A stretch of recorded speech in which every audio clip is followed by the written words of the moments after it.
3 black SUVs crawled down Brookline Avenue like a funeral procession that forgot the flowers. They stopped at what used to be my driveway, where our house once stood 12 years of paint, noise, birthdays. There was only raw dirt and a bright construction sign that screamed, "Lot cleared, Langley Development Phase 1. Nolan Pierce climbed out first, sunglasses slipping down his nose. Behind him, Sloane Whitaker stumbled in heels too new for the dust, clutching a white duty-free bag. My mother gasped from the second SUV. "Avery's house. What happened?" she said, voice cracking. My sister Lila froze mid-selfie. My brother Trevor's suitcase toppled, spinning once before falling flat. I stayed in my car, watched them look for a door that didn't exist. The air smelled like new soil and gasoline, clean, merciless. I took one slow sip of coffee, rolled down the window, and stepped out.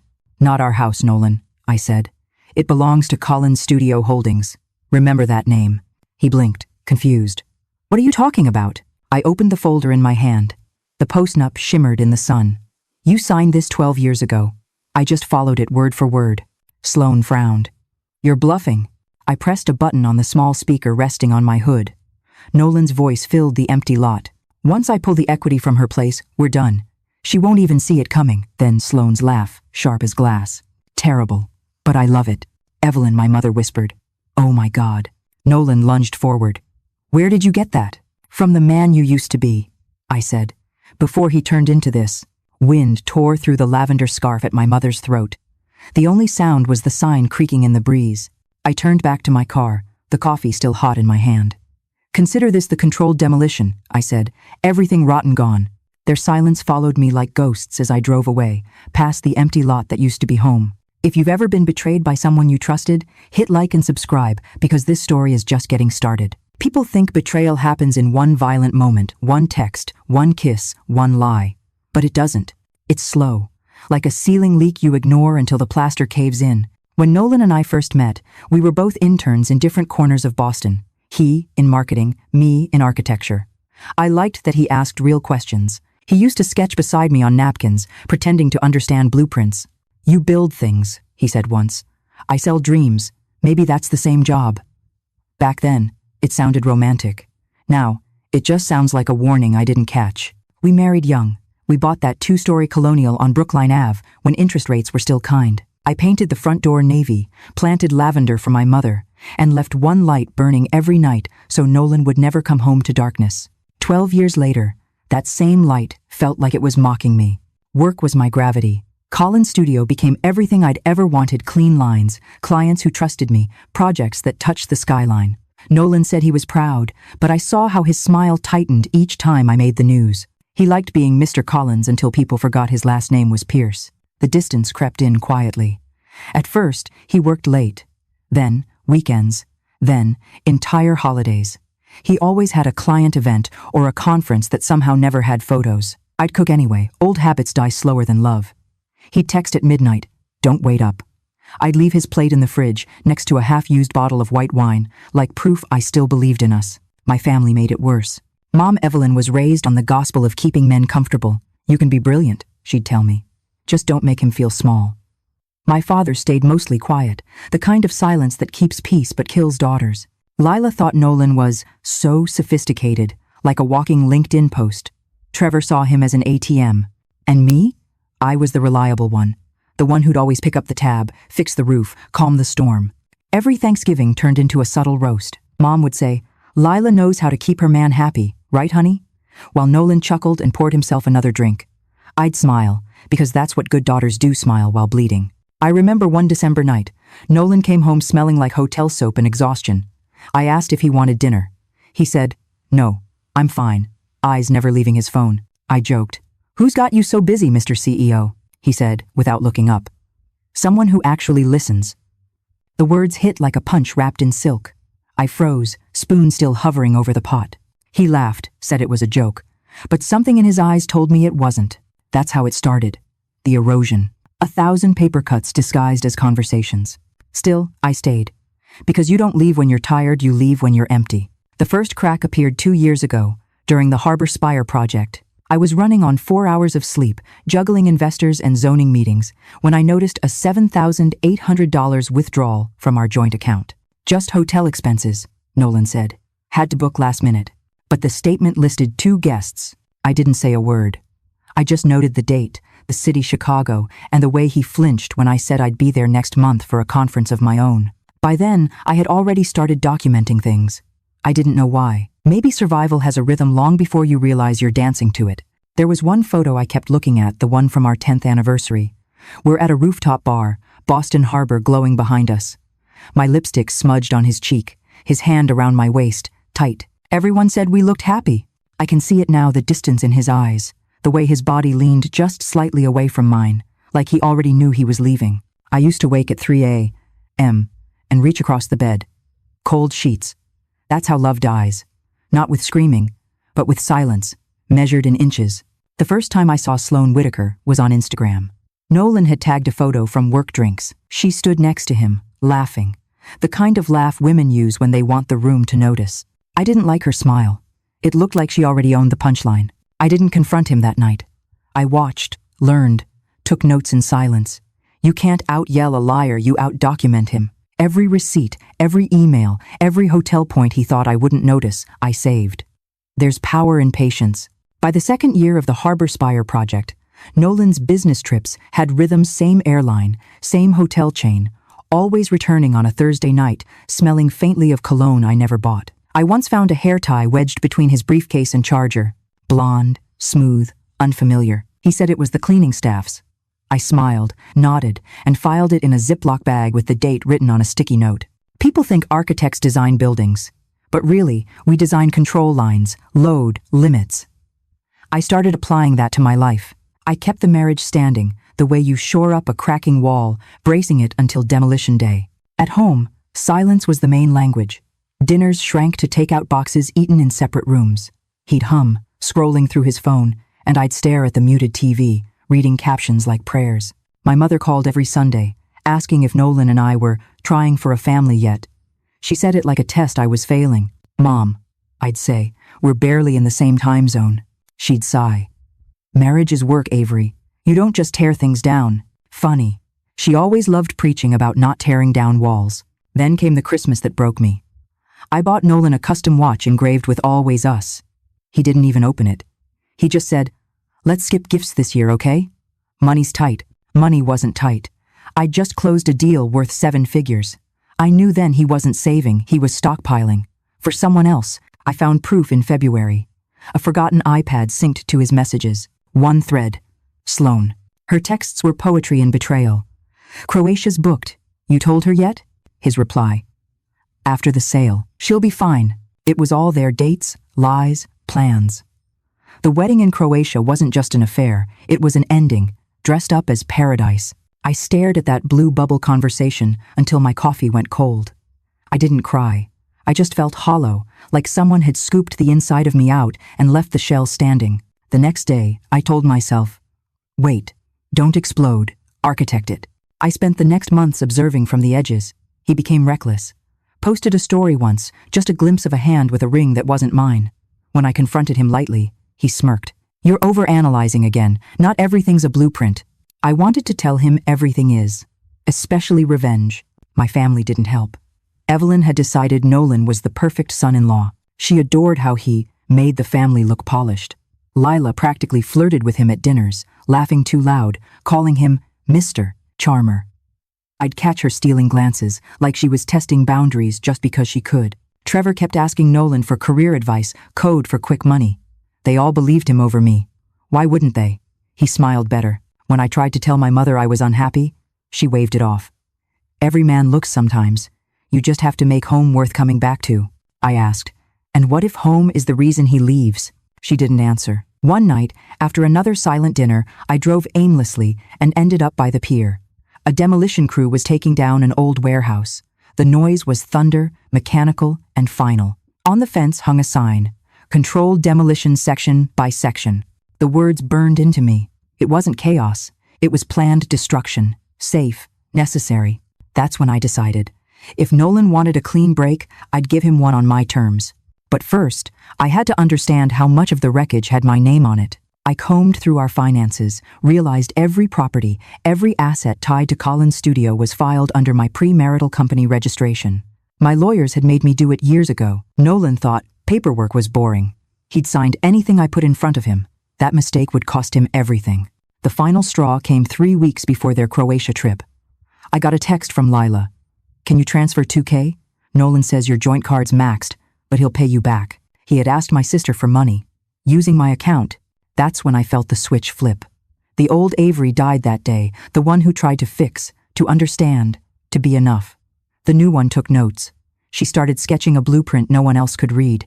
And when the wedding photos hit Instagram, the same lavender scarf my mother wore, the same smile she used at my wedding 12 years earlier. I didn't cry. I copied the post, saved the date, and whispered the words that would become my plan. Controlled demolition. Section by section. The morning after their Croatia wedding hit my feed, I didn't scream. I brewed coffee, black, poured it into my to-go cup, and opened my laptop like it was just another workday. But my hands were steady in a way they hadn't been for months. That demolition sign kept flashing in my mind. Controlled demolition section by section. I understood it now. The point wasn't to destroy everything. It was to choose what falls and what stays standing. Step 1. I called Carmen Alvarez, my lawyer. Calm, ruthless, allergic to pity, adultery, abandonment, violation of post-nup, she repeated, clicking her pen. "We file today. You sure you're ready for this?" "I've been ready for years," I said. Step 2.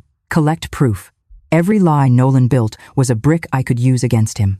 Bank statements, emails, hotel bills, the insurance claim he forged under my name, I documented it all. Even the $1,099 Lila got for her so-called social media consulting. He paid her to shape the family narrative. Cute. Step 3. Secure my assets. Collins Studio Holdings was mine before him, on paper and in blood. I froze the accounts, withdrew my equity from the joint one, and left exactly $3,880, the sum of his lifetime contribution. Let the math speak. Step 4. The house. I requested an emergency unsafe structure order after a quiet call to the city inspector. Mice, rot, a compromised roofline, it was true enough. Within 48 hours, the permit for controlled demolition came through. Step 5. Sell the land to Peter Langford with a clause guaranteeing my firm the design contract for whatever rises there next. The new project would literally grow from the ruins of our marriage. I didn't tell anyone. Not Dana, not my father, not even Carmen, the full story. Revenge, like architecture, requires quiet precision. My rule was simple. No yelling, no crying, no mercy. Every move had to be legal, clean, irreversible. I'm not breaking down, I told my reflection that night. I'm rebuilding. That was the moment I stopped being the wife he abandoned and became the architect of his collapse. There's a sound I'll never forget, the groan of metal teeth biting into wood. The first swing of the demolition claw came at 6:03 a.m. on a gray Tuesday. I watched from across the street, coffee in hand, as our living room wall cracked open like a ribcage. Inside, I saw flashes of what used to be our wedding photo, a dent in the wall where Nolan once threw his jacket, the outline of the couch where I'd waited up too many nights. Then the machine chewed through it all. One controlled breath, one controlled demolition. Mrs. Mendel, our 80-year-old neighbor, shuffled out in her robe. "Spring cleaning?" she called, squinting through the dust. "Something like that," I said. By noon, the house was gone, just flat earth and a tangle of nails glinting in the dirt. Ron Delaney, the demolition foreman, handed me a clipboard. "You sure you want to stay and watch all day?" "I built that place," I said. "I'm staying till it's even." He shrugged. "Most folks cry. I don't do that anymore." I didn't. Not that day. Not after. The next 48 hours were paperwork, permits, and coffee. I didn't sleep. I moved through each task like I was directing a film, every angle, every line of dialogue under control. Carmen handled filings with surgical precision. Dana, my best friend, brought soup I didn't eat and silence I appreciated. "Revenge looks good on you," she said, leaning against my kitchen counter. "It's not revenge," I said. "It's realignment." The city inspector returned to sign off on the cleared lot. "You can build again if you want," he said. I smiled faintly. "I already am." The next week became a blur of movement. I closed the sale with Peter Langford, developer, pragmatist, and former client. He liked the efficiency, called me a professional, even in chaos. I let him believe that. What he didn't know was chaos was the only thing that had kept me sharp. When the $3.25 million transfer hit Collins Studios' account, I stared at the number. Not as victory, just verification that I hadn't imagined my own competence. People underestimate how healing math can be. Dana showed up that night with takeout ramen and cheap champagne. We sat on the bare floor of my temporary apartment, high ceilings, echoing walls, no furniture yet. To endings? She toasted. No, I said, clinking her glass. To blueprints. Days turned into a sequence of new rituals. Gym at 6, work by 8. Meetings, designs, contracts. Everything scheduled, no space for emotion. I replaced love with discipline. Heartbreak with deadlines. At Collins Studio, I hired 2 new interns and promoted Maya Park, Dana's cousin, who had the same quiet fire I once had at 22. The girl asked hard questions, fought for fair pay, and never apologized for ambition. I liked her immediately. You're scary, she said once, half joking. Good, I said. You'll need to be. We spent long nights drafting plans for Harbor Spire's top floor. The model gleamed glass and steel, curving like a lung, open, breathing. I told Maya that architecture was like survival. Structure only matters if it lets you breathe again. Meanwhile, Nolan's side of the story was unraveling fast. Carmen forwarded me the updates, his accounts frozen, pending investigation over the forged insurance claim. I didn't smile when I read it. I just felt lighter, like a migraine easing. Then came the family fallout. Evelyn called 13 times in 1 week. I let every call go to voicemail. Her messages were sermons, anger, guilt, disbelief. Avery, families don't sue families. He's your husband. Was. Past tense. Lila sent one text. You've humiliated all of us. Trevor followed with, you ruined Mom's reputation. I replied to neither. The peace that comes from not explaining yourself is addictive. One Friday night, I walked into the penthouse I'd finally bought Back Bay, 33rd floor, skyline view. The city lights spilled through the glass, gold and white like electricity frozen mid-air. The place smelled of plaster and new paint. No ghosts, no memories. Dana helped me unpack. She found the old photo frame from our wedding day. You want me to toss this? I took it, studied the 2 strangers smiling back. No, I said. Keep it. For closure, for evidence. We hung nothing on the walls that night. Just stood in the emptiness, sipping wine, watching the lights flicker on the Charles River. Do you miss him? Dana asked. Sometimes, I admitted, but then I remember I'm not supposed to miss pain. I'm supposed to learn from it. She nodded. You always were the smart one. Not smart, I said quietly, just finally awake. Over the next month, things began to bloom again. Not in some poetic, instant way, but gradually. My body loosened. My laughter came back in half-breaths. Clients noticed the change. One even said, you seem lighter. I removed unnecessary weight, I said. They thought I meant decor. Collins Studio landed a new project, Langley Development, on the very land where my house once stood.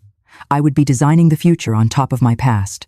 That irony felt like oxygen. When I visited the lot again, the grass had started to grow over the dirt. The mailbox still stood. Someone had spray-painted a heart on it. I traced it with my finger, then left without taking a picture. Some memories shouldn't be captured, they should be left to fade. I started journaling again. Not about Nolan. About habits, the ways I kept shrinking to make space for other people. The lessons I never learned because I was too busy apologizing. I wrote until the pages felt lighter than air. Maya began staying late at the office, reminding me of my younger self. We ordered bad takeout and talked about boundaries, ambition, and the illusion of balance. Does it get easier? She asked once. No, I said. But it gets clearer. And clarity, I was learning, is a kind of peace. I began running by the river again, same route Nolan and I once used to take on weekends. Only this time, I didn't chase anyone. I set my own pace, headphones loud enough to drown out memory. The city smelled like salt and asphalt. The air cut clean through my lungs.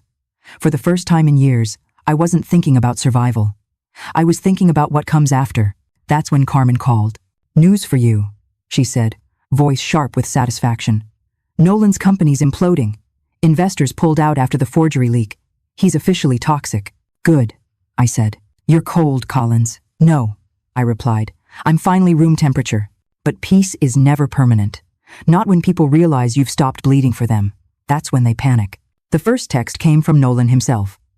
We need to talk. You went too far. I didn't answer. Then another. You think this is over? It's not. Still nothing. By the third message, you'll regret this. I blocked his number. That night, I dreamt of the demolition again. Only this time, I was behind the controls, steady hands guiding the claw, section by section. Everything that had once hurt me folded, collapsed, disappeared, and in its place, silence. Beautiful, earned silence. The week after I blocked Nolan's number, I started waking up before my alarm. No dread, no nightmares, just silence, like the city was finally letting me breathe. I'd stand by the window, coffee steaming in my hand, watching Boston glow from the inside out. For years, mornings meant stress rushing through emails, pretending the life I'd built wasn't cracking beneath me. Now, each sunrise felt like a slow inhale. Dana said I was glowing. "You look dangerous," she teased over brunch. "Confidence always looks dangerous to people who benefited from your doubt," I said, stirring my coffee. At work, the rhythm changed. My team followed my lead. Precise, sharp, calm. Maya was learning fast. She questioned everything, and I loved her for it. One night, she brought me a client contract. "They're trying to underpay us," she said. "Should I push back?" "Not should," I told her. "Must. Never teach people to expect your discount." She grinned. "You really don't flinch, do you?" I flinched for 12 years. That's enough for one lifetime. Carmen sent me updates weekly. Every message was another brick falling from Nolan's facade.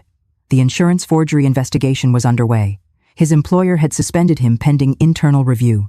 And best of all, his attempt to freeze the sale of the house had been rejected by the court. The judge cited clear premarital ownership and postnuptial waiver. Legal translation: Avery wins. Nolan gets nothing. The same afternoon that ruling came in, I treated myself to something small, an espresso machine I didn't need but wanted. It hissed like applause when I first turned it on. That night, I poured 2 cups, one for me, one for the ghost of who I used to be, and raised mine in a silent toast. "To precision," I whispered. Meanwhile, the cracks in the Pierce family unity were showing.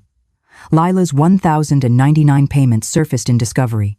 Carmen found the records buried under Nolan's consulting folder. When Evelyn called demanding answers, I didn't pick up. Later, Carmen forwarded me an email chain between Nolan and Lila, full of sweet manipulation. "Help me with PR, I'll make sure your influencer brand gets visibility when we expand." He'd used her the same way he used everyone, and still, they blamed me. Evelyn left another voicemail, her voice sharp as broken glass. "You're destroying us, Avery. Do you want to humiliate your own family?" I replayed it once, then deleted it. The only humiliation I wanted them to feel was the echo of what they'd done to me. Trevor texted a week later, "Need to borrow $1,000. Rent issues." I typed back, "Ask Nolan," then hit send. 5 seconds later, 3 dots appeared. Then nothing. By early October, Langley development was in full swing. Construction crews laid the foundation where my old house used to be. Watching them from the sidewalk was surreal steel and dust replacing what had once been walls of betrayal. Peter Langford stopped beside me, hard hat under his arm. "Never thought you'd want to design on top of that," he said. "I don't believe in haunted ground," I replied. "Just bad architecture." He laughed softly. "You're tougher than most people I know." "Not tough," I said, "just done being fragile." When I saw the first column go up, I felt something click in my chest. Maybe closure wasn't silence. Maybe it was structure. That night, I called my father. We hadn't spoken much since Croatia. Howard's voice was soft, careful. "I heard about the project," he said. "Your mother won't stop ranting." "Let her," I said. "Noise doesn't build anything." He hesitated. "I should have said something earlier, Avery. About Nolan. About all of it." "You don't owe me an apology," I told him. "Just honesty." He exhaled. "Then here's honesty. I'm proud of you, even if your mother isn't." It was the closest we'd come to peace. November brought the Harbor Spire presentation. The boardroom buzzed with quiet awe as I unveiled the new design, sleek, sustainable, reflective. The model rotated on its axis under the light, catching every angle. When the chairman asked how I envisioned the structure's theme, I said, "Reinvention built on integrity." He nodded like he understood. Maybe he did. Afterward, Maya caught up with me in the lobby, eyes bright. "You crushed it," she said. "They loved you." I smiled. They loved the story more than the design. Everyone loves a resurrection arc. Then, one evening, as rain streaked across the glass of my penthouse, my phone buzzed with an unknown number. Against my better judgment, I answered.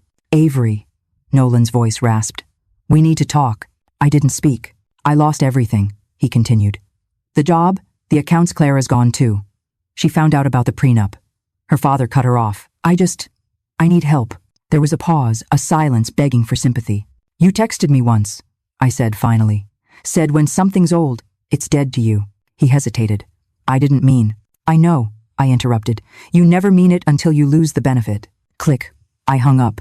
Carmen called the next morning. Guess who tried to claim emotional distress in court? I laughed for the first time in weeks. He'll need more than distress. He'll need an address. Dana insisted we celebrate. She dragged me to a small bar by the river, one with exposed brick and jazz playing low. You're allowed to feel good, she said, raising her glass. You survived him. I shook my head. I didn't survive him. I outgrew him. She smiled. Same thing. I watched the rain blur the city lights. The version of me who once begged for respect was gone, replaced by someone who didn't ask, only acted. The power of that realization felt physical, almost electric. Later that night, as I walked home, the city smelled of wet stone and diesel. I passed the old block again, 118 Brookline Avenue.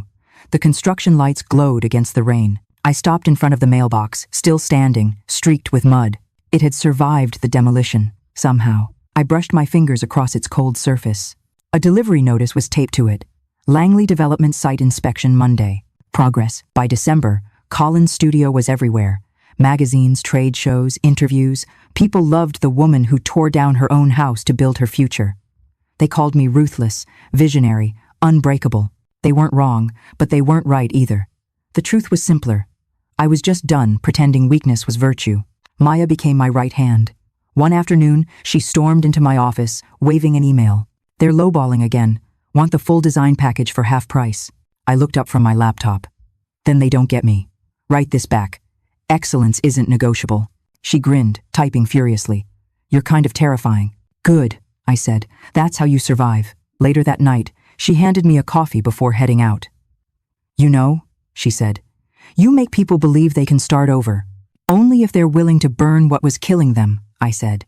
When the office finally went quiet, I stood by the window again. The skyline stretched endlessly, glass reflecting glass like a city that had learned to rebuild itself, one demolition at a time. I lifted my mug. Steam curled like a ghost.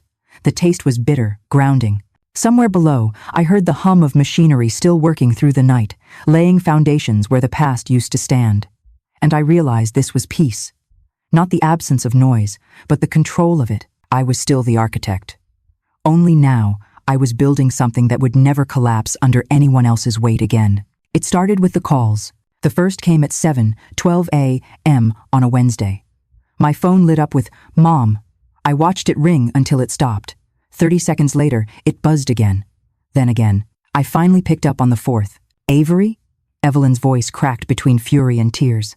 What have you done? Do you realize how humiliated we are? Define we, I said. Your brother can't show his face at church. Lila's sponsorship deals are collapsing because your little stunt made headlines. And your father, he's barely speaking to anyone. I'm sure that's a relief for him, I said calmly. You don't talk to me like that. You're not some corporate robot, this is family. Exactly, I said. And family doesn't attend their daughter's husband's wedding. She inhaled sharply, a sound like paper tearing. You always twist things, always make yourself the victim. I just stopped volunteering for the role, I said, and hung up. 5 minutes later, Carmen texted. Incoming storm. Nolan's lawyer just filed a motion claims you sold the house fraudulently. I stared at the message, took a slow sip of coffee, and typed back. Then let's remind him he signed away the deed in 2013. She replied with a smile emoji. Carmen never used emojis. That afternoon, my name hit the news. Boston architect destroys marital home during divorce dispute. The article was all speculation, quoting sources close to the family. I didn't have to guess who those sources were. Dana stormed into my office holding her phone. Your sister's feeding tabloids. I skimmed the headline and shrugged. Let her. It's free publicity. Do you ever just feel? She asked. Every day, I said. I just don't broadcast it.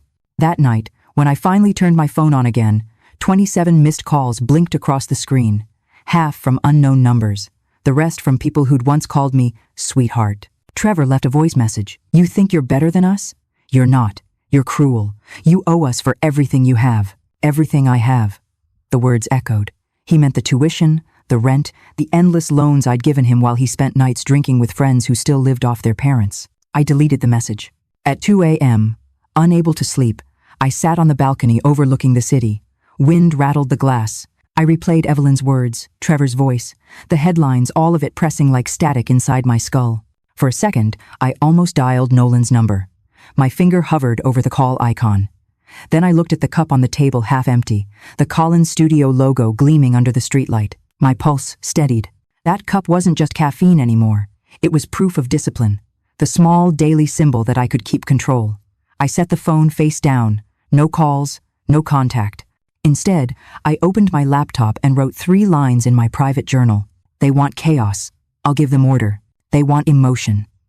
I'll give them paperwork. They want war. I'll win on silence. By morning, Carmen had news. Motion dismissed, she said over the phone, her tone almost amused. Judge didn't even entertain it. Your documentation was too airtight.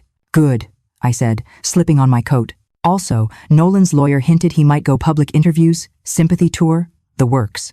You ready for that? Let him, I said. The louder he talks, the faster he buries himself. But not every battle was fought in court. Some happened in whispers, in pixels. That weekend, a Reddit thread appeared. Woman destroys house to spite cheating husband with my photos. The comments were predictable, half cheered, half condemned. I scrolled once, then shut it down. At brunch, Dana slammed her phone down. They're calling you heartless. Then they're paying attention, I said. Jesus, Avery, you sound like you enjoy it. I looked at her. I don't enjoy pain. I enjoy control, she sighed. I just don't want you to lose yourself. Maybe this is myself, I said quietly. Maybe the calm was the mask. By Monday, the tabloids had found Clara. A glossy headline. The new Mrs. Pierce speaks out. Sloane posed on a marble staircase, eyes red-rimmed, a single tear sliding perfectly for the camera. The quote beneath it read, "She's destroying him out of spite. He just wanted to start over." I nearly laughed. Start over, indeed. Carmen called before I could toss the magazine. Don't react. Don't post. Don't even blink online. Let her run her PR. We'll run the law. I followed her advice. But something about that photo, the performative grief, itched at me. That night, I opened the locked box in my office safe. Inside were the copies of Nolan's forged loan applications and the USB with his voice promising to pull the equity and vanish. I stared at them for a long moment. These weren't just receipts. They were insurance. 2 days later, the storm grew teeth. A reporter ambushed me outside Collins Studios' lobby, microphone in hand. Miss Collins, is it true you demolished your home purely to hurt your husband? No comment. Do you feel remorse for what happened to the Pierce family? I met his gaze, steady. I feel relieved. He blinked, stunned. Cameras clicked. Dana's voice echoed in my head. Don't give them a soundbite. Too late. The clip went viral overnight. The next morning, my inbox was chaos. Invitations from talk shows, hate mail, marriage proposals from strangers, even a podcast titled Architect of Revenge. I closed my laptop. Silence again. Then came the twist Carmen warned me about. She arrived at my office, dropping a file onto my desk. You're not gonna like this. Inside were screenshots, emails Nolan had sent to my sister. Dates, attachments, payments. He paid Lila for family reputation management. Basically, she helped him shape the narrative, told reporters you were unstable, overworked, emotionally abusive. I stared at the proof, heart steady but jaw tightening. So she sold me for exposure. Carmen nodded. I'll file this, but I need your go-ahead to include it in the deposition. Include everything, I said. If they wanted a spectacle, we'll give them one in court. That night, I didn't drink wine or cry. I ordered Thai takeout and worked on the Langley blueprints until my hands cramped. At 1 a.m., I stopped, leaned back, and looked around my spotless apartment. Peaceful. Too peaceful. I could feel the pressure building beneath it, like the moment before concrete sets. The confrontation was coming. And for once, I wasn't afraid. The week the depositions were scheduled, Boston felt colder than usual, sky sharp, wind slicing through my coat. I stood outside the courthouse watching Nolan pace the steps, his lawyer whispering frantically beside him. He looked smaller, thinner. Sloane wasn't there. Inside, Carmen's heels clicked like gunfire on marble. He's trying to stall, she murmured. Says he needs time to recover emotionally. From what? I asked. Accountability? We won that motion in under 10 minutes. Nolan's eyes followed me as I left, full of something between hate and disbelief. I didn't look back. That night, the family group chat lit up Evelyn, Lila, Trevor. All caps, all fury. Mom, you're tearing us apart. Take the settlement and end this. Lila. He made mistakes, Avery. You don't have to ruin him. Trevor. If you had a heart, you'd let it go. I typed one reply and sent it to all 3. If you wanted peace, You shouldn't have sided with chaos. Then I muted the thread permanently. By Friday, Carmen called again. There's movement. Nolan's making calls, reporters, investors, anyone who'll listen. He's telling people you falsified the unsafe order. That's impossible, I said. Of course it is, but perception's his last weapon. Stay quiet, stay clean. That afternoon, I went to the old lot again. The Langley Project's skeleton rose against the winter sky, steel bones gleaming under the sun. Workers shouted directions, hammers rang like rhythm. Standing there, I realized that ground had become mine again, not through love or luck, but through precision. Still, nights grew restless. My inbox overflowed with thinly veiled threats, journalists fishing for quotes. Dana begged me to go offline for a while. You're too composed, it drives them crazy, she said. Then let them choke on it, I replied. 2 days before the final court hearing, Evelyn showed up at my office without warning. Her perfume hit before her voice did. You've made your point, she said. He's broken. Are you proud? I'm not proud, I said. I'm done. She stepped closer, lowering her voice. Do you know what people say about you? That you're cold, unforgiving. They said the same thing about concrete, I replied, until they started building with it. Her hand trembled as she set a photo on my desk, me and Nolan at our wedding, my head on his shoulder. That girl believed in something, she whispered. She believed in the wrong person. Evelyn's eyes glistened. You're going to regret this someday. No, I said quietly. You regret what you enabled. She left without another word. That night, Carmen emailed the final brief. It was perfect, concise, ruthless, undeniable. She'd included everything. The forged insurance documents, the falsified loan, the 1,099 trail to Lila. Proof that every accusation Nolan made was projection. At 3 a.m., I printed the pages and read them one by one. My heartbeat slowed with every paragraph.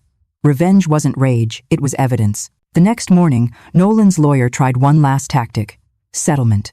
He offered to keep things private if I withdrew the claims. I laughed. He's already public. Let's finish it properly. The hearing lasted 3 hours. Nolan avoided my eyes the entire time. When Carmen presented the recordings, the room went silent, except for his voice echoing through the speakers. Once I pull the equity from her place, we're gone. You could hear the collective shift, the sympathy draining from the room. The judge asked if I had anything to add. Only this, I said. I didn't destroy our house out of spite. I cleared unsafe ground. Everything that followed was just gravity doing its job. Gavel down. Case closed. Outside, Nolan finally spoke. You think you've won, he spat. I don't think, I said. I know. He stepped forward, voice trembling. You ruined my life. No, I said. You ruined your reputation. I just filed the paperwork. He froze, mouth half open. Cameras clicked. Carmen pulled me away before the scene turned theatrical. That evening, Dana came over with pizza and wine. So that's it? She asked. For now, I said. Demolition complete. She laughed softly. You scare me sometimes. You used to say I scared men. Now it's everyone. She raised her glass. To fear, then. To freedom, I corrected. 2 weeks later, a brown envelope arrived at my office. No return address. Inside, a glossy magazine photo of Sloane, crying again, headline screaming, betrayed by both men in her life. Underneath it, a handwritten note in Nolan's scrawl. Hope it was worth it. I placed it in the shredder, watched it disappear in clean, perfect strips.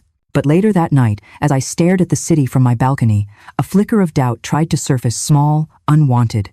Did revenge always end this quiet? I thought of the house reduced to dust, of my family's silence, of Nolan's hollow threats. And then I smiled. Quiet was the reward. When I met with Peter Langford the next morning to finalize the Langley design updates, he said, "Funny thing about rebuilding. It always costs more than you expect. Worth every cent," I said. He studied me. "You don't seem angry anymore." "I'm not. Anger's heavy. I prefer leverage." He laughed. "Remind me never to get on your bad side." "Then don't lie to me," I said, sipping my coffee. That afternoon, Carmen called with one final update. Nolan's facing investigation over that forged insurance claim. He might actually see charges. I paused, processing.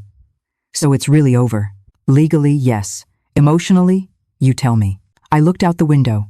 "I feel balanced. It's dead erect." "Good," she said. "Stay that way. He's spiraling." And he was. I saw it in the papers days later. His firm collapsed, his account seized. Sloane vanished from public view. The same people who once praised them now whispered their names like curses. I didn't celebrate. I just closed my laptop and let the city noise fade into white. The night before the confrontation I knew would come, I sat in bed rereading my journal entries. Every line felt like scaffolding holding me upright. Then I reached the last one, written weeks earlier. When they return, stay calm. They need chaos to feel alive. And as if on cue, the headlights appeared outside my window. 3 black SUVs, familiar and slow, turning onto Brookline Avenue. The same street, the same number. Except this time, I wasn't the one being ambushed. I slipped on my coat, finished the last sip of coffee, and whispered to the empty room. Controlled demolition complete. I saw the 3 black SUVs before I heard them. Their engines hummed low and mean, crawling up Brookline Avenue like a memory that refused to stay buried. The afternoon sun hit their windshields, scattering light into shards. For a second, I just stood there on the curb outside 118 Brookline Ave, or what used to be it. The new Langley development sign gleamed behind me. Future site of Collins Row, designed by Collins Studio. The irony was poetic enough to hurt. Ron Delaney's crew had finished clearing the last debris the day before. The ground was leveled, ready for construction. To anyone else, it was just dirt and tape. To me, it was the grave of 12 years I'd already mourned. The first SUV stopped. Doors opened. Nolan stepped out. No tie. Shirt slightly wrinkled. His sunglasses hid the damage, but not the tremor in his jaw. Behind him came Sloane, thinner, paler, dressed for a life that no longer wanted her. And then, as if the universe loved symmetry, my family spilled out of the other cars. My mother, Evelyn, in her pearl coat. Lila with her perfect hair and phone in hand. Trevor, trying to look important in a suit he didn't iron. And my father, Howard, trailing behind them all, silent as always. They stood there in the winter light, staring at the flat dirt lot like it might suddenly rebuild itself out of guilt. Evelyn was the first to speak. "Avery, what have you done?" Her voice cracked, but it wasn't sadness.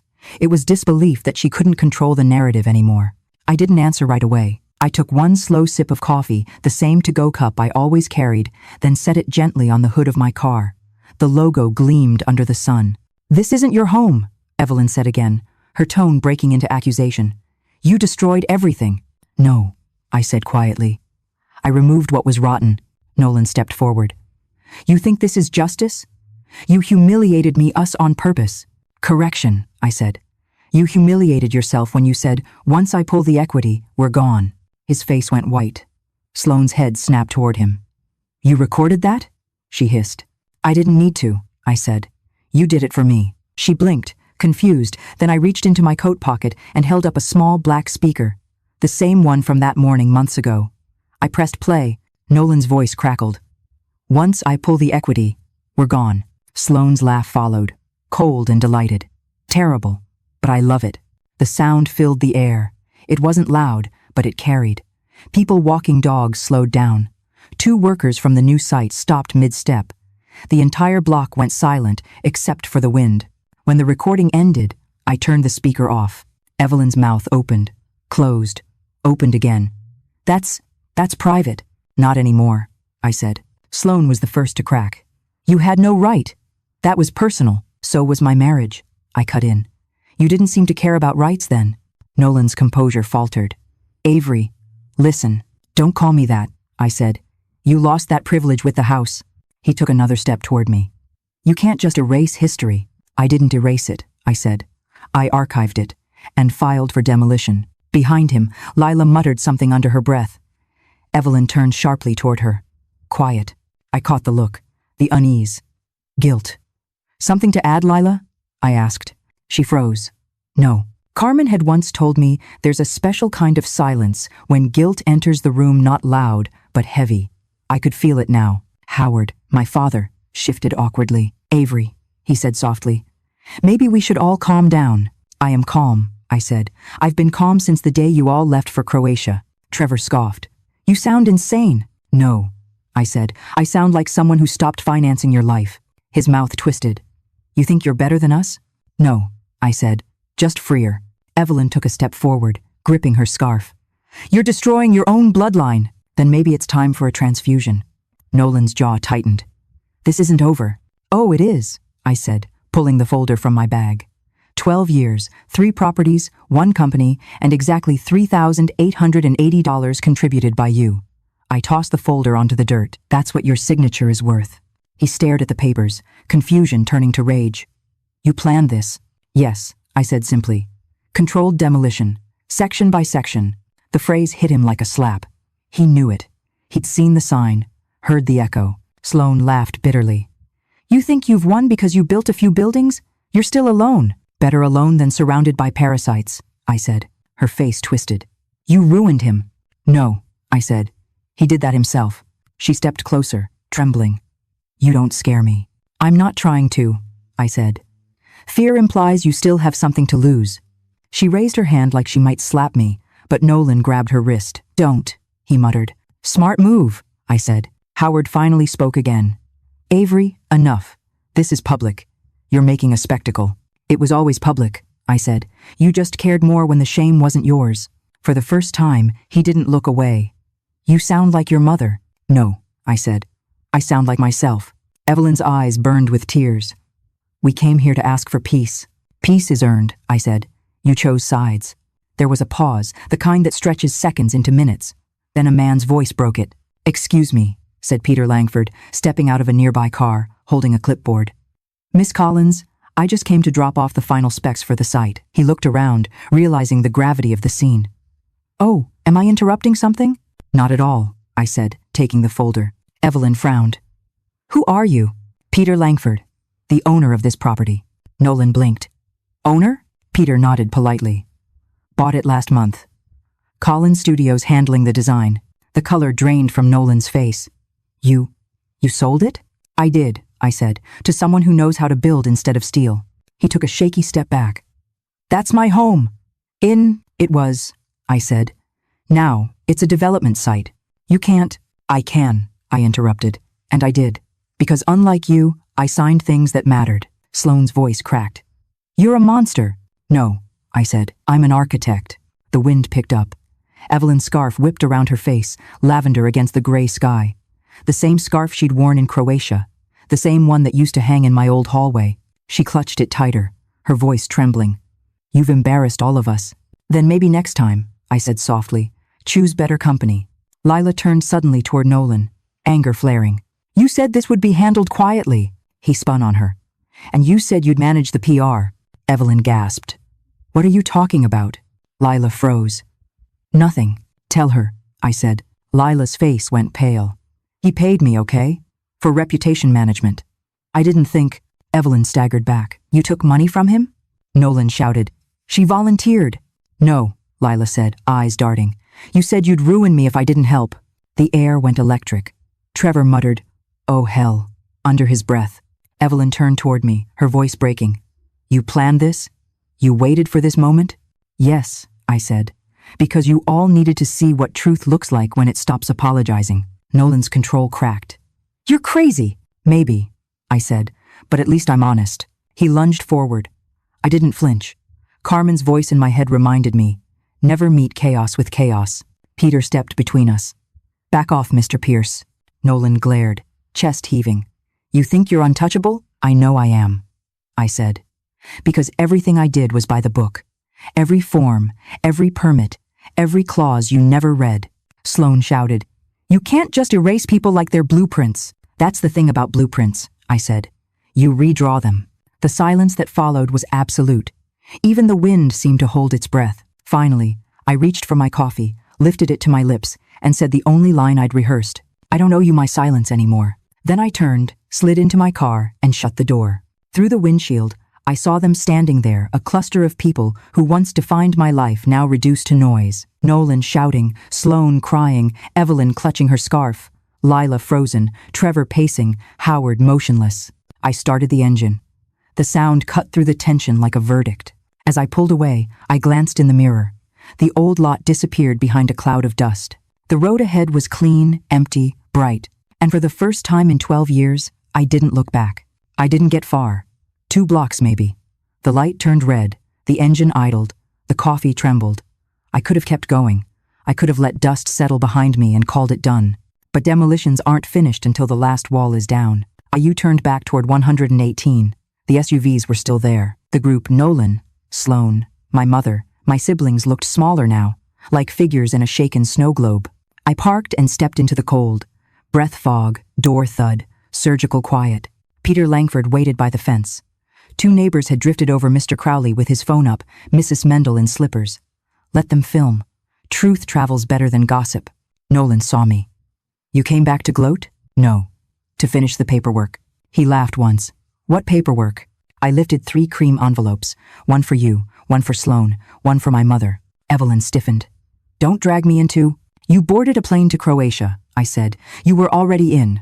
I laid the first envelope on the SUV's hood. Insurance claim files, dates, metadata, your signature where it never belonged. They're reviewing fraud. A muscle jumped in Nolan's jaw. I handed Sloane the second. Your prenup, the real one. Gregory Whitaker's counsel filed it this morning. You married for love. You'll divorce for 0. Her knuckles whitened. You know nothing about me. I know you told him forgery would be fine. That's a lie. I tapped the speaker. Her voice spilled out, reckless. It'll be fine. Nobody looks that close. Just sign. Nolan's reply, low. She never checks. She trusts me. Wind moved across the lot. Mrs. Mendel whispered, good girl, like a private prayer. I offered my mother the 3rd envelope. Receipts, I said. Transfers, mortgage catch-ups, braces, dentists, Trevor's rent, your so-called bank error. Who paid? When? How much? Howard's head turned toward Evelyn. Is that true? She looked away. Silence did the talking. Crowley panned his phone. Act 2, he announced to nobody useful. Turn that off, Evelyn snapped. He didn't. Nolan jabbed a finger at the sign. You named this after yourself. Sick. It's my firm, my design, my land sold legally. Peter nodded, neutral as a notary. Sloane recovered a thin smile. You'll be sued for defamation. Truth isn't defamation, I said. It's lighting. Lila edged closer, eyes bright. You set me up. No, I said. I stopped cleaning up after you. You always needed to be the hero. I needed to be the adult. A city sedan rolled up.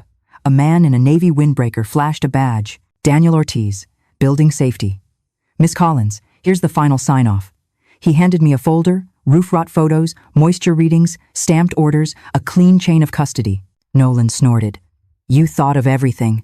I stopped pretending paperwork was beneath me. Ortiz gave Nolan a look. Schedule questions through City Hall. Don't engage here. He left. Order, not drama. Evelyn's voice lowered.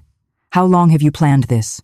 Since I watched a pier warehouse come down under a sign that said, Controlled Demolition. You're proud of tearing life apart. I'm proud of learning the difference between a structure and a trap. Nolan's tone softened, desperate. You loved me. I did. Love doesn't cancel math. He blinked, as if he expected cruelty, and got arithmetic. Howard spoke, voice finally carrying. We came to shout. I'm done shouting. Don't you start, Evelyn warned. He faced me. I can't fix what I didn't stop, but I can say I'm sorry. A beam inside me settled. Thank you. You're choosing her? Evelyn demanded. I'm choosing honesty, he said, after years of choosing quiet. Trevor scoffed. She humiliated us. Howard didn't flinch. She revealed us. Oh, Sloane's poise cracked. I can't be the broke wife of a broke man. Nolan turned. Excuse me? My father is done. Your accounts are frozen. There's nothing here. Except consequences, I said. She glared. You did this. You climbed the wrong ladder. She ordered a ride, slid into the car without looking back. She'll come back, Nolan muttered. She won't, I said. You don't know her. I know patterns. I build around them. The wind pressed the construction sign until it moaned. A gull sliced the sky. Lila's mascara streaked. It wasn't supposed to go like this. It went like this when you cashed his checks. She looked at Evelyn. Evelyn stared at dirt. Trevor stepped up, jaw tight. What now? You want applause? I want you to leave. We're family. It's very good flyin'. Family isn't a shield, I said. It's a responsibility. He cursed and turned away. Peter checked his watch. I should run these specs. You're fine, I said. He nodded. For what it's worth, you have my respect. He left. Evelyn hugged the envelope like a hymn book. You could have forgiven him. I could have forgiven a mistake, not a plan. Nolan's voice rasped. You'll feel empty when the high fades. I already felt empty. That's why I rebuilt. You'll die alone. Everyone dies alone. Some of us live better first. Crowley finally dropped his phone. Show's over, he mumbled, embarrassed. I lifted my coffee. Still warm. Still mine. Here's what's next, I said. You'll be served discovery. Your company will see the insurance file. Sloane's father will shut every door. Reporters will get bored. I'll be busy. There has to be something left for me, Nolan said. There is. Your name. Try not to burn that too. He stared at the flat earth where our living room once was. I don't know how to start over. You already started. Wrong blueprint. Evelyn studied me like I was a stranger. You were such a soft child. I wasn't soft. I was accommodating. Sloane's rideshare taillights faded. Lila smeared her cheek with a sleeve. Trevor kicked gravel. Howard looked older and lighter. Nolan exhaled like surrender was oxygen. So this is it. For today. Tomorrow I work. And me? You learn what work is. A siren cried somewhere. Far off, loud, brief, gone. A white sedan eased up behind the SUVs. A man in a gray blazer stepped out, carrying a stack of documents in a clear sleeve. Nolan Pierce? He called. Nolan stiffened. Who are you? Process server, the man said, polite as a bank teller. He checked the photo, then Nolan's face. You've been served. He placed the packet gently against Nolan's chest until Nolan's hands rose and took it. Have a good afternoon, sir. Sloane's rideshare had barely turned the corner. She glanced back from the window, saw the exchange, and looked away fast. Carmen's timing, to the minute. I felt my mouth tip at one corner, not a smile, exactly. Confirmation. A diesel rumble drifted down the block. Ron Delaney's truck slowed as it passed the lot. He leaned from the window, spotted me, and lifted 2 fingers in a small salute. The gesture said everything. Job done, ground clean. He kept rolling. Evelyn flinched at the slap of the process packet against Nolan's coat. Avery, please no more public scenes. This is paperwork, I said. The scene came from your choices. Howard studied the server's taillights as they merged with traffic. I didn't know this could be so quiet, he said. It's supposed to be, I answered. Noise hides rot. A jogger slowed, read the sign, and nodded at me. Love your work, she said, then kept running. Ordinary life flowed around us again, the best kind of verdict. For once, Boston felt level. No tilt, no slide. Just ground under my feet that finally stayed still. I turned to my car, then paused. One wall left. I set a thin, unmarked envelope on the hood. Courtesy, I said. What's inside? Nolan asked. A flash drive, audio, emails, loan applications. When you tell your version, remember there's a true one. Why give it to me? I'm not your enemy, I said. I'm your record. I never meant to hurt you. I believe you. You meant to help yourself. The hurt came free. What do I do with it? Keep it. Hand it to your lawyer. Burn it. Same outcome. He pulled the envelope closer with 2 fingers. You're cold. I'm precise. Precision feels cold if you're used to mess. I looked at my father. You coming with them? Howard looked at Evelyn, then at me. I'll walk you to your car. We crossed the street. The blacktop glittered with mica. At my door, he paused. I meant it. I'm sorry. And I'm proud. You don't have to choose, I said. I do. I'm just late. We hugged brief, real. I steadied. Back across the road, Nolan stood in the dirt, a man surveying a field he salted. Evelyn stared at her envelope like it might teach a new prayer. Lila and Trevor argued in low, useless tones. I closed my door, started the engine. Warm air sighed along the glass. My phone buzzed once, then stilled. I pulled away, slow, deliberate. In the mirror, the lot shrank, the figures dimmed, the sign brightened. Controlled demolition, I thought. 1 wall to go. At the corner, a red light held me. 10 counts in, 10 counts out. Green. I turned toward the river. Behind me, the snow globe would settle. Ahead, the city opened. This wasn't fireworks. It was a survey. It marked what I would and would not allow. Tomorrow, build. I didn't go straight home after that.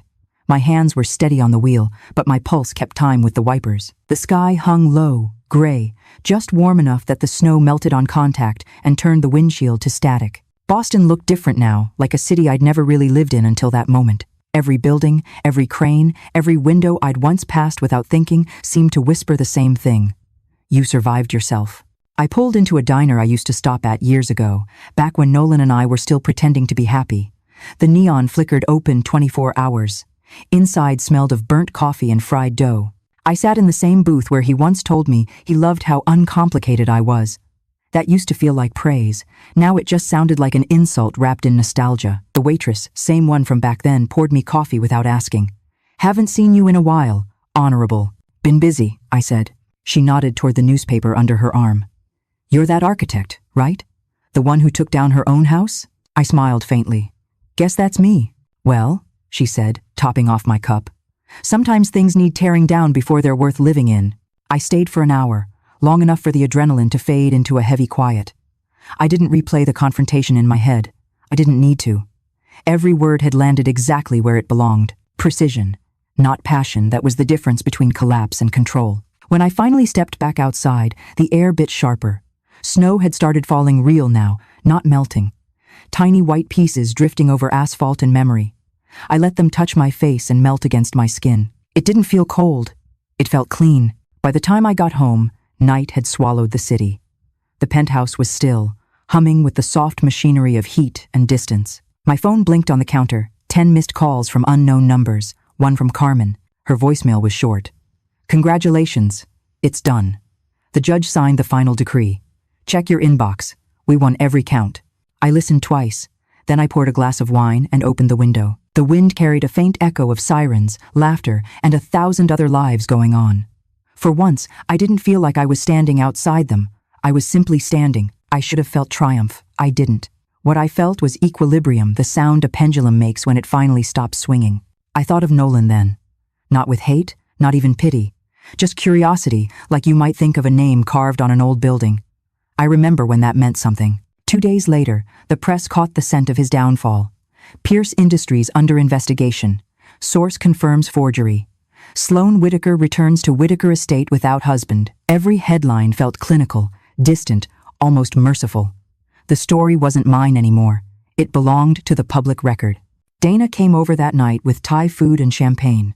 Congratulations, headline girl, she said, tossing her coat onto the sofa. I didn't write them, I said. But you authored the story. She grinned. There's a difference. We ate on the floor, like before, the city glowing through glass behind us. At some point, she reached across and squeezed my hand. You okay?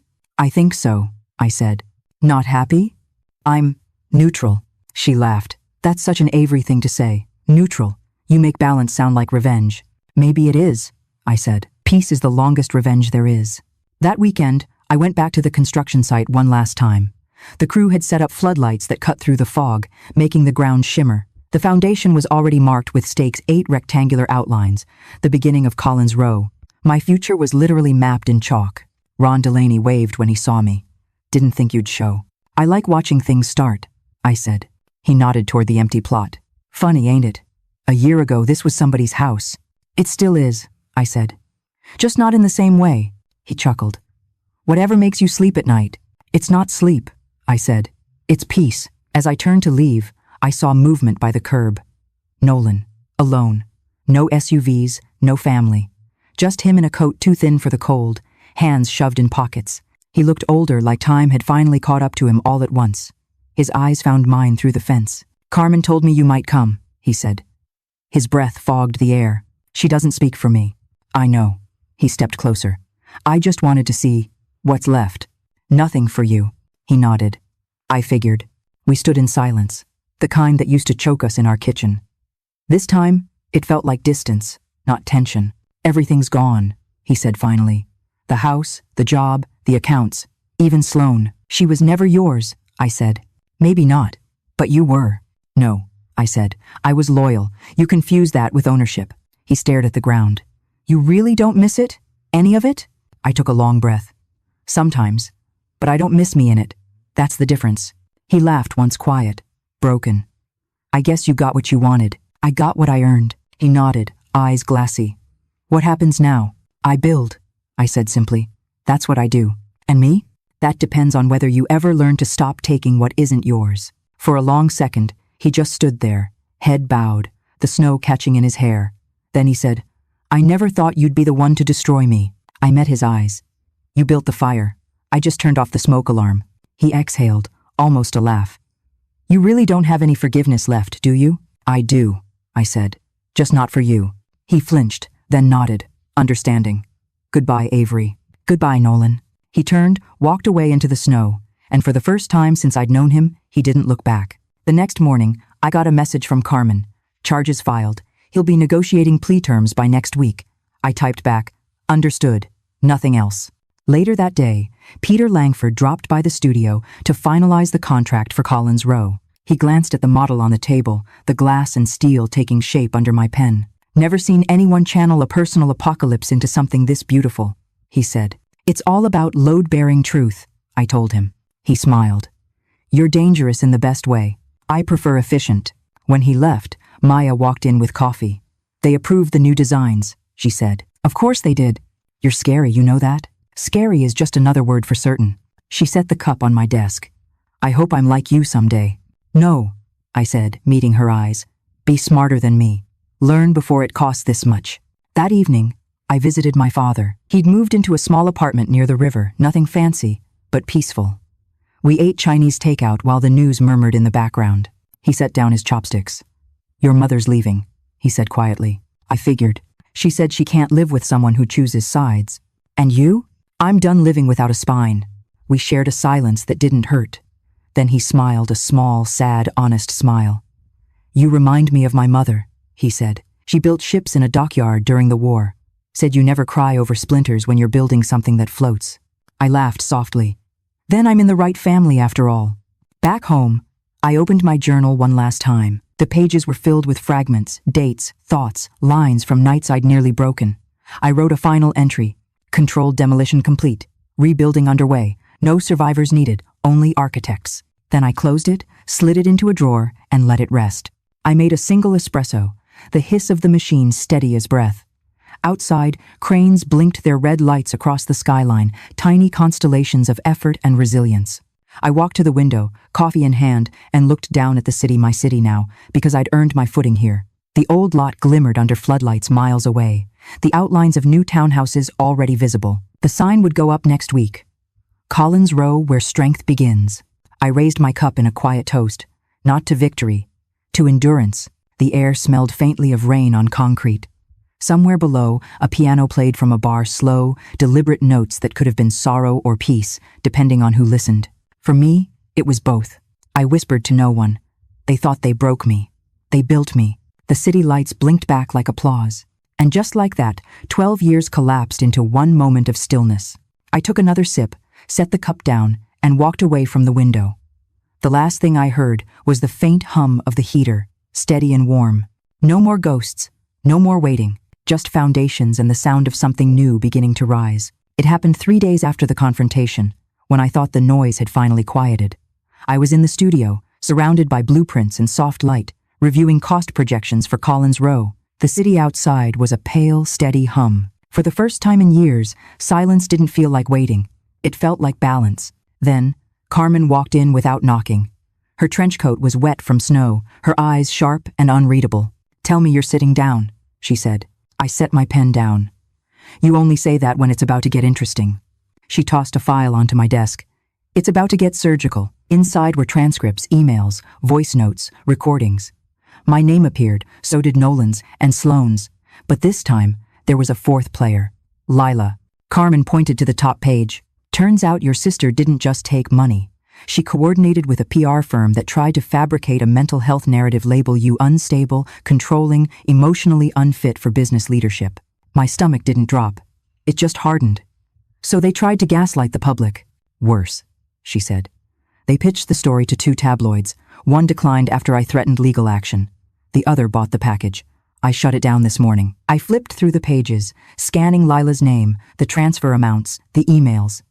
It was meticulous, time-stamped, tagged, foolproof. Carmen exhaled. "You've already won the legal war, but now we use this cleanly. No emotion, just precision." I looked at her. "You think it's time for the checkmate?" She nodded. "You planned the demolition. Let's finish the build." That night, I called a meeting at the studio, small, quiet. Peter Langford, Carmen, Dana, and, surprisingly, my father. He'd insisted on being there, said he wanted to witness closure, done right. We gathered around the glass conference table. The city lights behind us mirrored across its surface like another skyline. Carmen laid out the documents in a neat fan. "Tomorrow," she said, "we file the supplemental evidence. It'll go public through the court database. Press will pick it up in 24 hours. It reveals everything: Lila's role, Nolan's forgery, Sloane's prenup clause. Once it's out, no one in that circle walks away clean." Dana looked nervous. "Won't it feel like rubbing salt in a wound?" Salt sterilizes, Carmen said. It prevents infection. Peter leaned back. You realize this will cement your legend, right? The woman who architected her own revenge. I didn't want a legend, I said. I wanted my name back. Howard, my father, cleared his throat. And you have it. But this next step, are you sure it's not about hurting them? I met his eyes. It's about accuracy. They wrote a false story. I'm publishing the correction. He nodded slowly. Then do it clean. When everyone left, I stayed behind. The studio was silent except for the hum of the servers. On the wall hung the rendering of Collins Row, the blueprint for what would stand on the ruins of my old life. I looked at the lines, the precision, the math that never lies. Then my phone buzzed. Unknown number. I answered without thinking. A woman's voice, thin but composed. Miss Collins, this is Marcy Withers from Whitaker Holdings. Gregory Whitaker would like to speak with you. Sloane's father, the man who had treated Nolan like a stray cat, his daughter insisted on keeping. Put him through, I said. There was a pause, then a deeper voice. Miss Collins, I've reviewed certain documents that found their way to my desk. Then you know your daughter encouraged felony fraud, I said flatly. I know she's impulsive, he said. But she's still my daughter. I'd prefer this not reach the press. I smiled without warmth. Prefer isn't leverage, Mr. Whitaker. You know that. He sighed. Name your conditions. I don't want money, I said. I want accountability. I want a public statement from Whitaker Holdings confirming they've cut financial ties with Nolan Pierce. And I want Sloane's name off every project involving my firm's clients. Quietly. No spin. That's a steep request. So was forgery. There was a silence. Then the sound of him drumming fingers against a desk. Done, he said finally. But you understand if she sinks, she'll blame you. She already does, I said. Now at least she'll be accurate. After the call, I walked to the window. Snow was falling again, soft and thick. The city lights blurred through it, turning the skyline into watercolor. I thought of my mother's scarf whipping in the wind that day at the lot. The lavender thread twisting and untwisting something beautiful, refusing to die quietly. In that moment, I realized the real weapon hadn't been money or law. It was clarity, the kind that leaves no room for confusion. The next morning, I signed the release papers Carmen had drafted. At exactly 9 a.m., she submitted them to the court's public record. By noon, the news cycle ignited.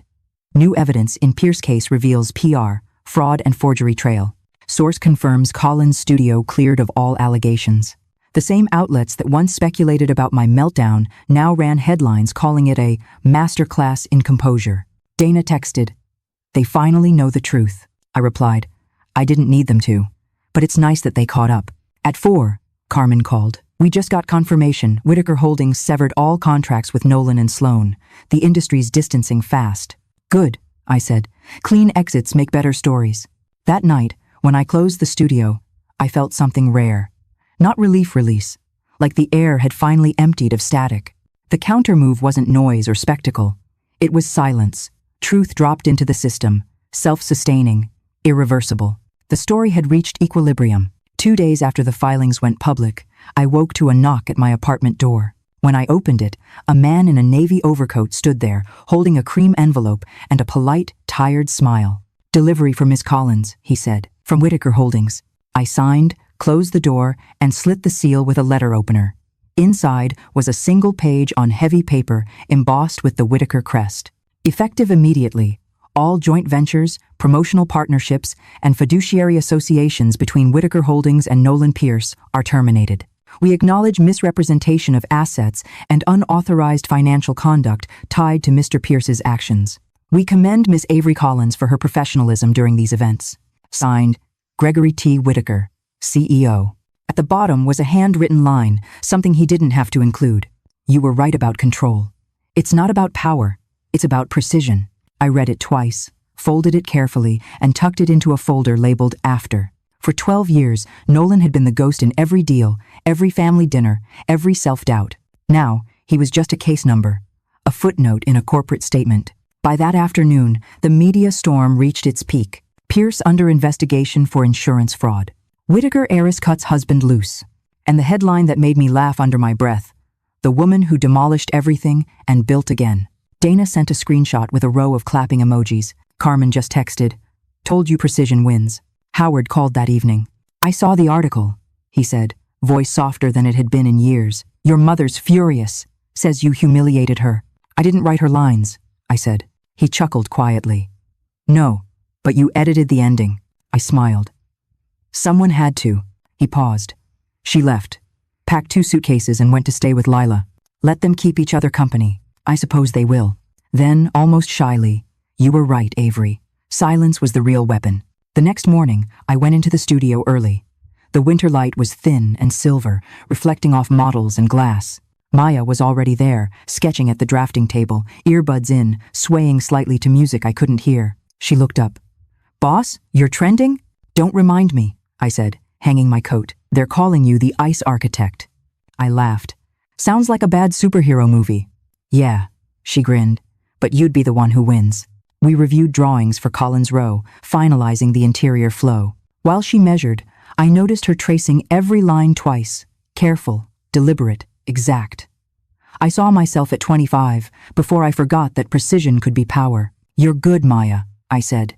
She blushed, trying to be. No, you are. Just remember, control isn't about forcing things. It's about knowing when to remove what doesn't belong. She nodded. You mean like people? I smiled faintly. Exactly like people. That afternoon, Carmen called again. Her tone was different, lighter, almost amused. Guess who reached out? I sighed. Surprise me. Nolan's attorney. He wants to settle before the criminal hearing. He's offering to sign a full confession in exchange for dropping civil damages. I leaned back. So, he finally learned how to read a contract. You want to accept? She asked. No, I said. Let him confess. But we don't owe him peace. Let the system finish what we started. You're colder than I am, Carmen said, half admiring. I just learned from the best, I replied. When I hung up, I stared at the city outside. From this height, Boston looked almost gentle, the harbor steel blue, the rooftops dusted white. Control didn't mean having power over others.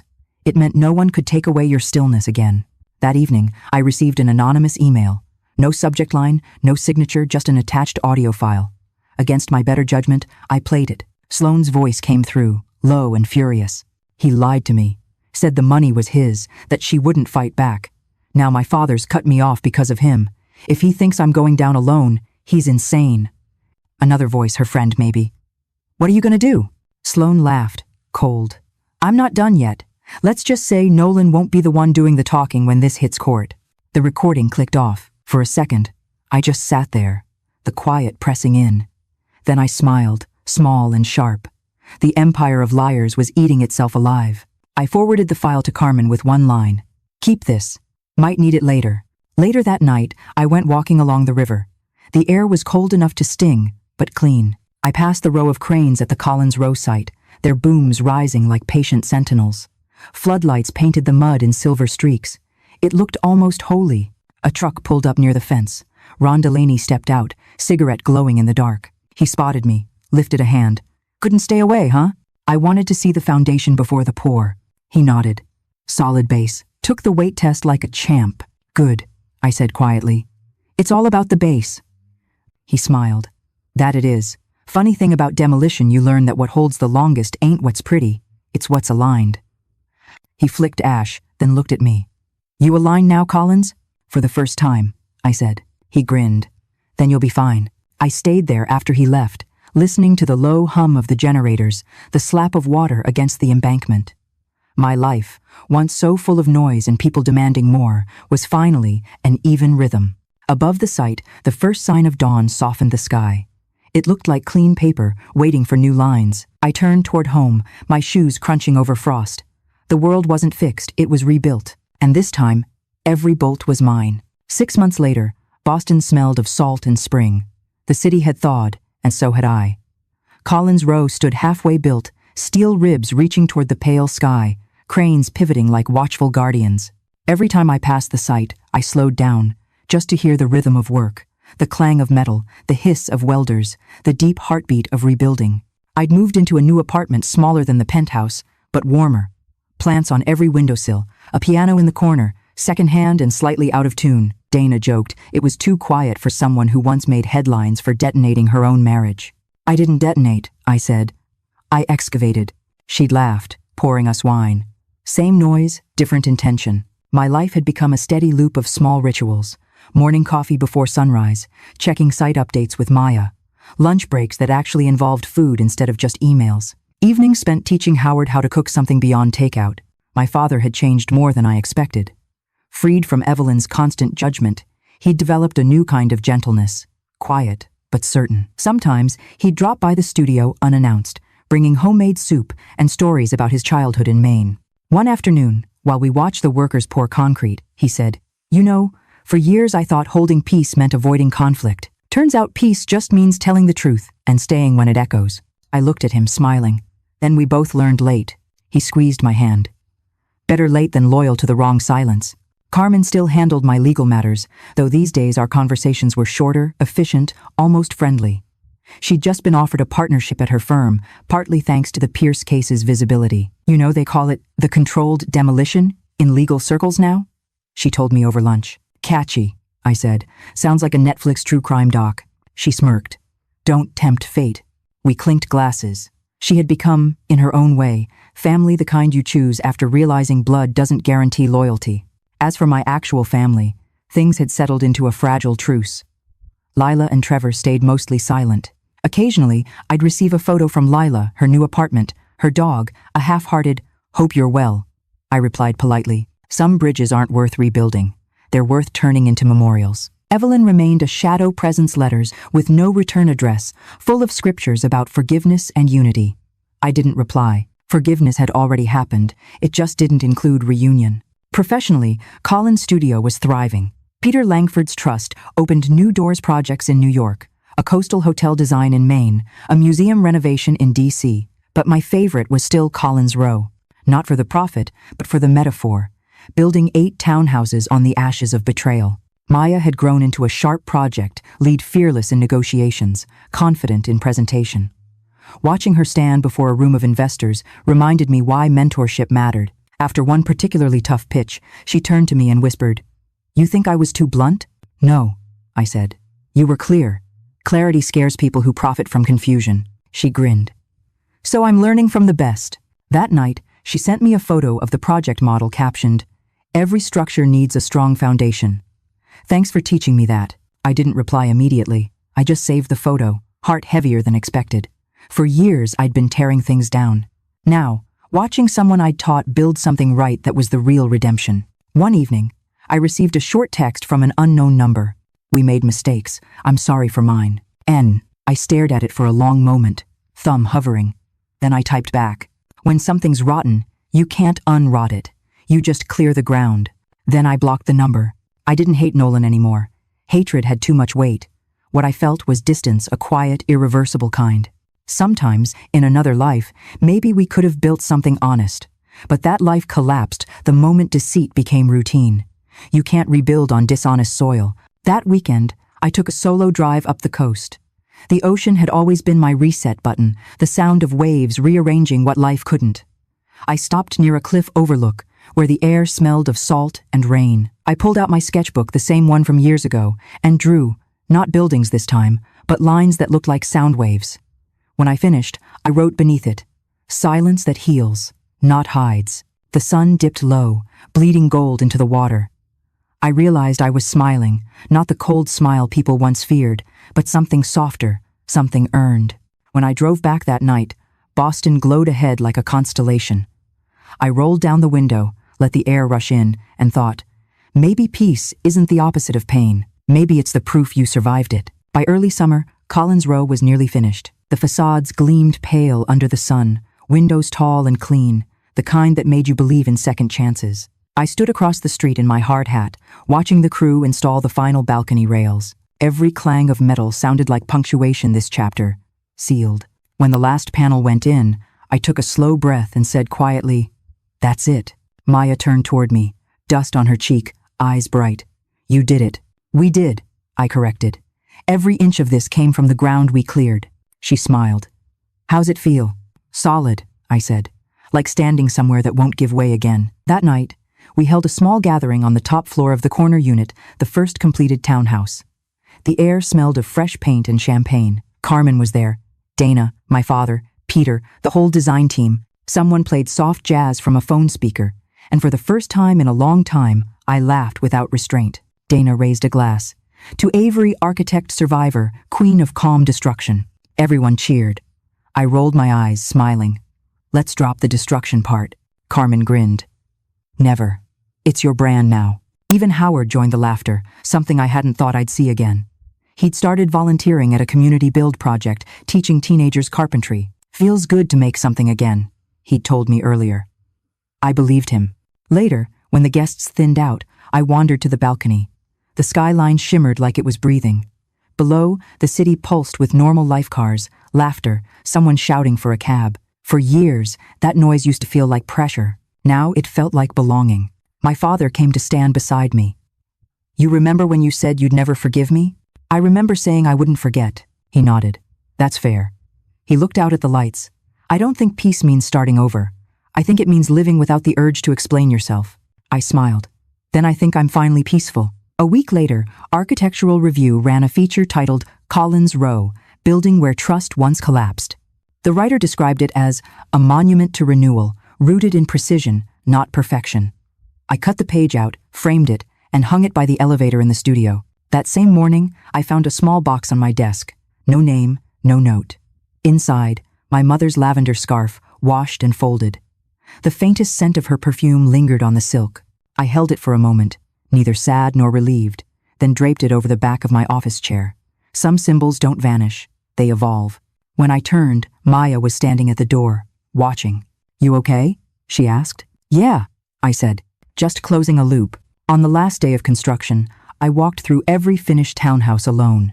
Each space smelled of sawdust and sunlight. In the final unit, the kitchen counters gleamed under new light fixtures, identical to the ones Nolan once said were too modern. I smiled at the symmetry.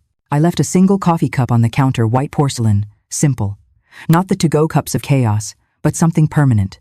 A small reminder of who I'd become. When I stepped outside, the afternoon breeze carried faint music from somewhere down the block, piano notes, low and slow, echoing off the new walls. It wasn't coming from me this time, but I listened anyway. The world kept moving, that was the point. 6 months later, at the project's ribbon-cutting ceremony, a journalist asked, "What inspired this design?" I thought for a moment. "Structural honesty," I said. "If something can't bear weight, you don't decorate it, you rebuild it." She smiled. "That's beautiful. Philosophical." I nodded. "Practical too." The ribbon dropped. Cameras flashed. Applause rose around me. But my mind wandered not to the past, but to the horizon. Because rebuilding doesn't end with walls. It ends when you stop flinching at quiet. That night, back home, I poured a glass of wine and sat by the window. The skyline mirrored in the glass table the same lines I'd once drawn in despair, now glowing steady. I opened my journal again. One last page left blank since that night. I wrote, "They thought breaking me would end me. They didn't know I was the architect." Below it, I added one more line. The revenge was peace. I closed the book, exhaled, and felt something soft settle in my chest. Maybe forgiveness isn't a moment, it's maintenance, like checking the foundation every season to make sure it still holds. Outside, a light rain began. Drops streaked the window like silver threads. I reached for the lavender scarf, wrapped it loosely around my shoulders, and whispered to the room, "Here's to solid ground." The piano downstairs played a minor note that lingered sad, but steady. I raised my glass to the skyline, to the woman I used to be, to the city that watched me burn and rebuild. "If you've ever felt like the outsider in your own family," I murmured, the words flowing easy, "remember this. The house might fall, but you're still the foundation. You get to decide what rises next." I took a sip, set the glass down, and smiled at the reflection. No ghosts left, only blueprints. CTA for YouTube narration. If you've ever had to tear down the version of yourself that someone else built, this story is for you. Tell me in the comments which part hit hardest, the demolition or the rebuild. Tap like if you've ever found strength in silence, and subscribe so you don't miss the next story from Controlled Demolition Chronicles.